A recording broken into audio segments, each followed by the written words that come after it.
Tell me, are you ready to find your weird way? Weird was a concept that was spoken of long ago. It meant fate, it meant destiny, it meant your path in life. I'm your host, Dean Bentley, and I am here to explore how you can connect to your own path in life, to know the essence of your own soul, to connect to that single spark that lives within the deepest recesses of your being that says, this is why I am here, to go beyond the limitations, the constrictions of the modern world, and open you to the possibilities and the potentiality of what is possible within this world. Join me as we dive deep on the Wyrd Way. Okay, welcome back, Wyrd Wayers. I was just sharing before I jumped onto this podcast how excited I am to be back. These are some of the highlights of my week as I get to come on and jam. And this podcast has been percolating in the back of my mind. If you don't know, recently I ran the Edge workshop, which was a beautiful day, had 8 men there, where we had a really intimate group where we got to go deep into some of the conditioning and the identities that men can hold and how we can actually begin to undo that, to release those I need to be like that and come into relationship with who we are as men and really deconstruct a lot of the bullshit that's been conditioned into us. And this was a really beautiful day. There was some incredible feedback from a lot of the men, even some of the women who I know who were in partnership with the men afterwards were sharing what they received as their men come home as well. So this is a bit of podcast is somewhat inspired from that and the fact that the next Edge workshop landed on the 10th of May. Now, this was something that was completely unintentionally, but if you don't know, that is Mother's Day here in Australia. And yeah, it's not something I had planned, but it also sparked a conversation inside of me that felt really necessary to bring into the space because for a lot of men and myself included, there is something that's called the mother wound, and also just our relationship to the feminine, which the mother is our first experience of that. It's our first relationship with woman, with the feminine element, the embodiment of that. And as a result of that, that can really distort our lens and our perspective on the feminine, whether that be nature or life itself or women. And so for a lot of work, when it comes to men understanding themselves, their relationship with the mother is a really, really important uh, basis for this. And this comes in with men and women as well. It's not just strictly this only for men's work. I really encourage any woman to also understand her relationship with the mother, because this is going to be a blueprint for yourself, and understanding the dynamics that have been passed down through the matriarchal lineage is so important. But it really got me thinking on this concept and why the universe seemed to create this, because I was like, do I change it? Do I change when this workshop's going to be? There may be some men that can't come. Actually felt like it needed to hold, because one of the big reasons that I do this work is so that I can deepen my relationship to the feminine. That includes my own internal feminine. And by deepen, I mean have right relationship with that. And what right relationship for me is both an honoring and an awareness and a seeing. And appreciation, nurturing, it is a capacity of many, many things. And I speak of feminine, and my scope goes a bit beyond like the traditional, this is masculine, this is feminine.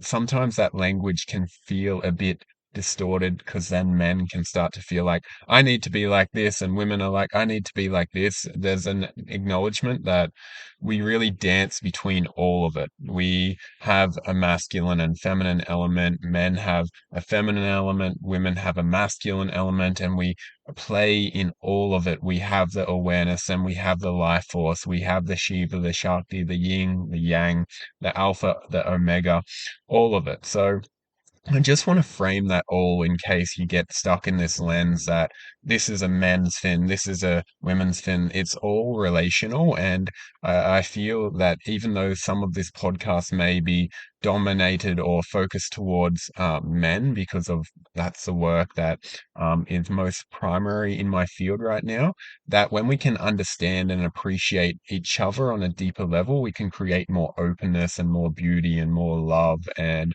more possibility. And this is something that, if anyone is doing the work, is probably a focus for them. Well, I hope it's a focus. For me, I want to know how to love more, be more present, be more aware so I can hold a greater capacity for life and find deeper appreciation for it, to be in the richness and the beauty.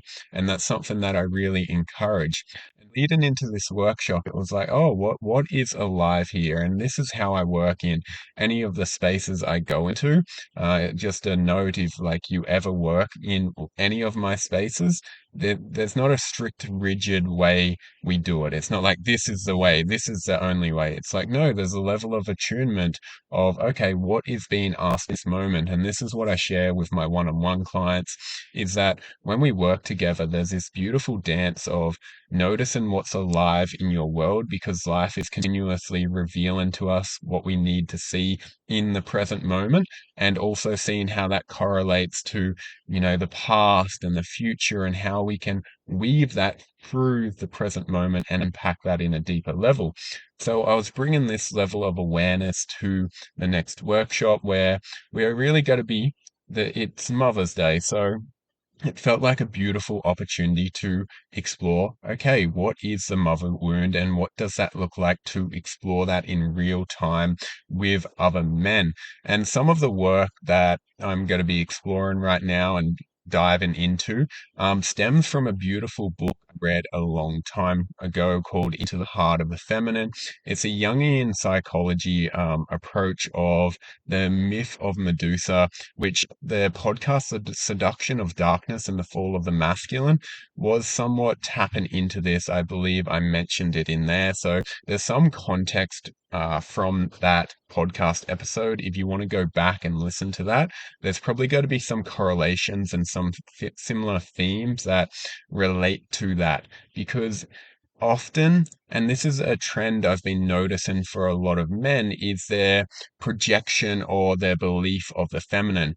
And a lot of men, I believe, have a perspective, and this has been my own journey, that their feminine can be a force to be reckoned with. And she can be destructive, she can be annihilating, she can destroy us in all our capacity. And this again goes back to, there's an acknowledgement that we all die, and ultimately we go back to the earth. We go from where we came, and we go back into the dust and the mud and fall back into that. And a lot of men spend the entirety of their lives trying to conquer this. And this is really a first stage of development of, okay, I need to conquer the feminine. I need to rise up out of her and like find my own place in the world, which is a really beautiful aspect. But if we're considering this, this is the psychological development of a child into adulthood. He needs to differentiate from the mother, from her. And this is a role that any initiation in tribal villages was meant to take. And we don't really have that in the modern world. So a lot of this conquest is coming from a distorted relationship with the natural world that stems from a lack of initiation. There's no separation from the mother. So as a result, there is a need for conquest, a need to dominate, because this is how a man, an adolescent man or an adolescent ego is able to assert itself. It says, I am this, I am this, I know myself as separate from this, so I know who I am, which needs to occur. This is something I want to stress. This is something that needs to occur within the developmental psyche. It needs to expose itself and say, oh, I'm separate from life. I am my own individualness. It needs to happen, especially for men. And with a lack of initiation, that's something that continues to distort this lens. So the mother wound, or what can show itself as this mother wound, is this need to conquer, this need to conquest. And it's really this distortion that hasn't, it's not even a distortion, it's something that hasn't come into full maturity. It is a stage of initiation that is asking for another level of development to occur. So when we need to consider this, we need to consider, okay, what enmeshment, especially for men, was in relationship to the mother. Where was the sense of individuality lost? Where was the power given away? What was never said to the mother, or what was kept a person in that stuck of the perpetual child? And you may know someone like this who has that relationship with their mother and who has never differentiated. And this can be obvious at times, it can be subtle. And there's a beautiful book, Iron John, which speaks about this process. And a lot of men, they try and come at this with force, the conquest. And in the story of Iron John, he speaks about stealing the key to his wild man, his raw primal power, from steal it out of the cage and find the key beneath his mother's pillow, and he has to go in and steal that key. And this is often the aspect. It's like we cannot get this in a direct way. We cannot confront the mother to get our power back. We must take it for ourselves and say, oh, I know my power. I realize my power. I can own and embody it, and I'm going to stand in it. And I'm not going to ask permission. And this is something that is prevalent for a lot of men, where there is a lot of permission. Can I do that? Or is that okay? Is that? And they're still in that adolescent self, which is completely okay, but we just want to bring awareness to it. Because what happened in the process of initiation was that men learned that they were creators of their reality, that they could shape it. They realized their power. This is why a lot of traditions was about men going off into nature by themselves, whether that was a walkabout, whether that was a vision quest, whether it was another intense experience that involved the natural world. Because when you go out into the natural world and you're by yourself, you have to adapt. You have to take your power back and learn that you can shape the reality around you. So there's an element where initiation is a separation from the mother and their introduction to the world of the father, the material world, the physical world, where it's like, oh, be here, realize that you can shape the reality around you, you can control it to some extent, you can create it, you can move it in different directions. And when you're stuck in the adolescent ego, it's like, oh, everything's got to be taken care of itself. There's a disempowerment that hasn't realized the full potential of one's power, that said, oh, I can create what I'm here to create, I can shape myself. And this is why the cut needs to occur with the mother, because when you're in that, the mother is the source of nurturance and providership, and everything is going to be okay. The embrace of the mother is a complete surrender into nothingness, which is so beautiful and says that everything is going to be okay. But for the initiation into the masculine power, one must realize that everything isn't going to be okay as well. This is the paradox that one must learn to hold as well. It's not as simple as right or wrong or this or that. There's this acknowledgement that there's a greater perspective taken place. And when we step outside of that, it's like, oh, I need to be the creator of my reality. I need to shape what I'm here for. I need to create and pursue and bring life to the things that I want to bring life into. And without this, there can be like almost a ungroundedness or a whimsical or a disconnected masculinity that is just floating. And now that may be okay for a stage of maturing. And again, there's no right or wrong here. This is just awareness. And if we track the developmental journey, most of these stages need to take place. It's not like this is bad or this is wrong or this is right. It's like there may be a season for each of these, and this is something to be considered. At different stages, you've got to require different things.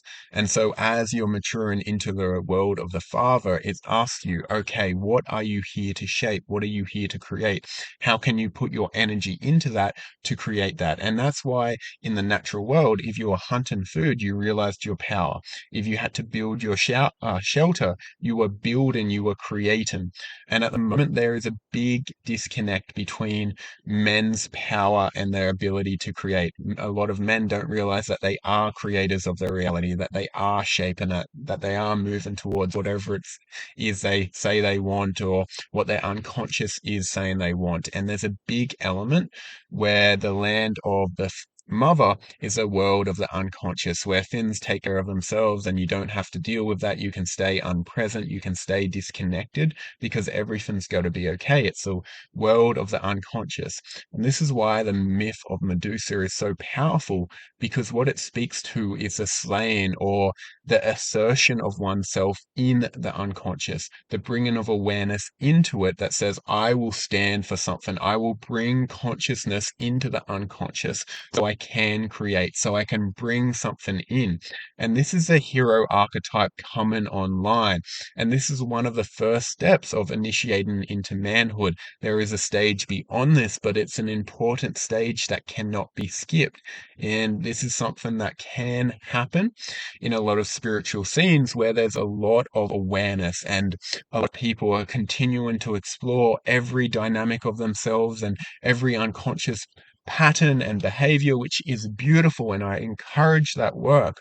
But what can happen is you can get lost. You can get lost in the temptation to swirl in the shadows and all the different parts of you without the assertion of self. And this is what Medusa speaks to, is that when we stare into the void, we can become overwhelmed and almost stone-like.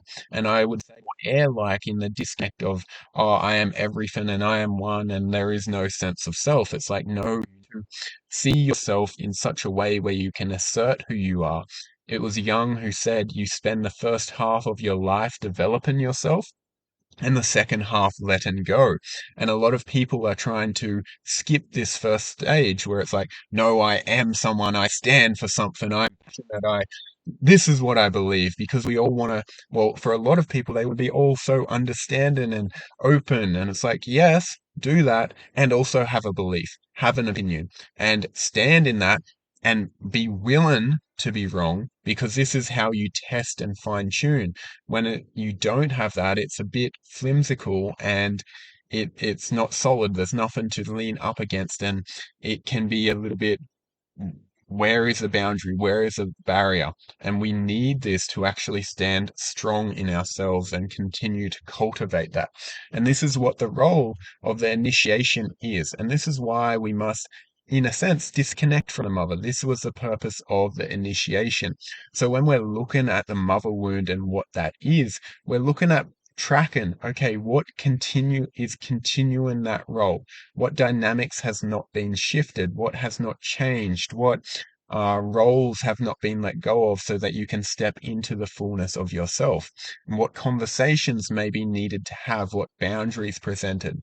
And this is such a funny one for me because I've done this over the years, having some very tough conversations with my mom around like boundaries, around what I need. And I learned the Iron John lesson. This isn't something where you can have the boundary. It's like your mum's got to be your mum. You cannot change her. You can only change yourself and be stronger in yourself. This is something I want to stress because for me, I wanted to change her into who I thought she needed to be. So it was okay. And it's like, no, I needed to change myself. I means I can still have the boundaries and the barriers and all the things that allow me to have the sense of self. But my mum's got to react how she reacts. We can't control that. We can't control how she'll respond to your new sense of self and Often there in tribal sense, there was a mourning of the boy who died. This was something the women did together. So as a boy was initiated, the women would actually mourn the death of the boy, and when he would come back, there was a completely new relationship built. Again, in our modern world, we don't have the time and the place to actually allow the mourning. So there's this weird dynamic where it's like your mum has to realize you're stepped into manhood, that you're stepping into someone else. And this is something she was going to need to accept. So this is one of the first steps that needs to happen in the differentiation. It's like the cutting of the cord. Where are you allowing that cord to still exist? And this could be emotional enmeshment. This could be physical enmeshment. This could be other forms of enmeshment where it's like you don't feel invigorated or more alive by the conversation and the connection. It's like, no, you feel your mum taking something from you. And this is one of the things that is often perceived in the modern world is the archetype of the death mother. So as a man goes into initiation, there's an element of the death mother that may come online. And when I say death mother, I think of the feminine that would destroy a man. And there's a reason that this comes online because it is meant to destroy a boy so he can be a man. For the man to live, the boy must die. And I want to add a nuance here. That doesn't mean the little child inside must die. He can actually be protected. I see too many men killing their little boy and being like, I can't play, I've got to be stoic. And it's like, no, play, please play and let the little boy live. But the boy who presented himself to the world, the boy who had to posture himself to prevent his insecurities from being seen, he can die. And it's like the man who can acknowledge all his insecurities can exist. It's like, oh, I can be all of me and who I am is enough. And this is a tangent, but important because a lot of men try and be men because they feel like I need to be a man, so I'm not insecure or I'm not feeling these things.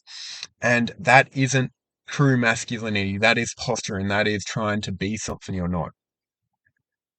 It's okay to feel all those things. It's okay to be insecure. It's okay to be scared. It's okay to have fear. It's okay not to know what you're doing. It's the ownership. It's saying, oh, I'm here. This is where I am. I'm okay with this. It's about relaxing into yourself and being like, this is me right now. Because when you're able to do that enough, something will change, something will develop.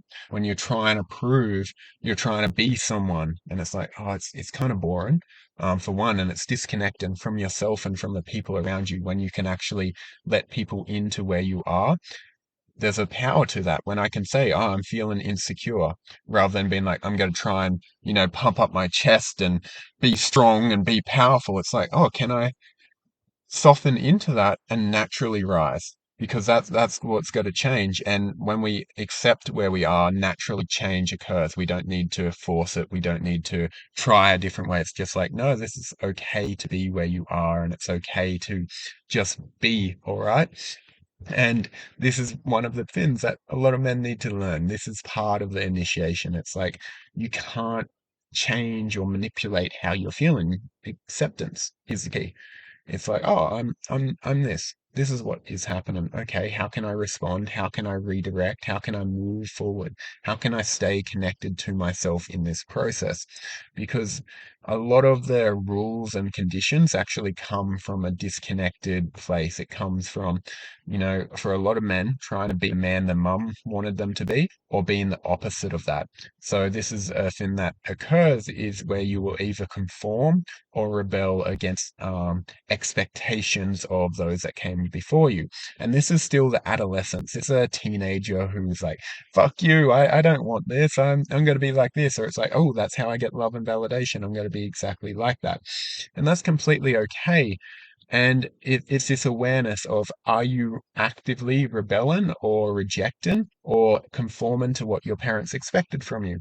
And if you are, you haven't fully found your own way. So it's like, if you were to release those for a moment, where would you want to go from that place? And these are just some of the things that you want to consider when you're going into the work of the mother. There's so much here, and I feel like on the Edge workshop, we're going to go a lot deeper into this. And this is just a little bit of an intro to, hey, what are we exploring? If you want to go more into this and you want some resources, I really recommend Into the Heart of the Feminine. It will really give you a good idea on the Death Mother archetype of, and through myth of how to accept the hero. I talked to a man one day, and he was sharing a story with me about how he traveled up to Alaska and took himself 10 days out into the wildness by himself and was sitting up there in a tent. And he heard a voice in his head that was telling him he's lazy for not doing something he needed to do. And it was really loud and really insistent on that day. And he recognized that voice and he's like, I just traveled however many miles out into the middle of nowhere by myself, no knowing if I'm going to survive. I am not lazy. And he spoke to that voice directly. And what he realized was that was the voice of his mother, the one that continued to condemn him and subjugate him and create a lot of pain for him. And in that after he spoke to that voice never had the same power. And this was him slaying the Death Mother archetype. It was him building a new relationship with it where no longer it needed to control him. And this is something that we all need to do. Now, there's an acknowledgement that as we move forward, there may be a awareness of the non-dual aspect that is developed later and a new level of awareness opens up. But that's a conversation for a different day because a lot of men haven't gone through this first stage of initiation. They're looking to hold the non-dual, but they haven't become separate individuals yet.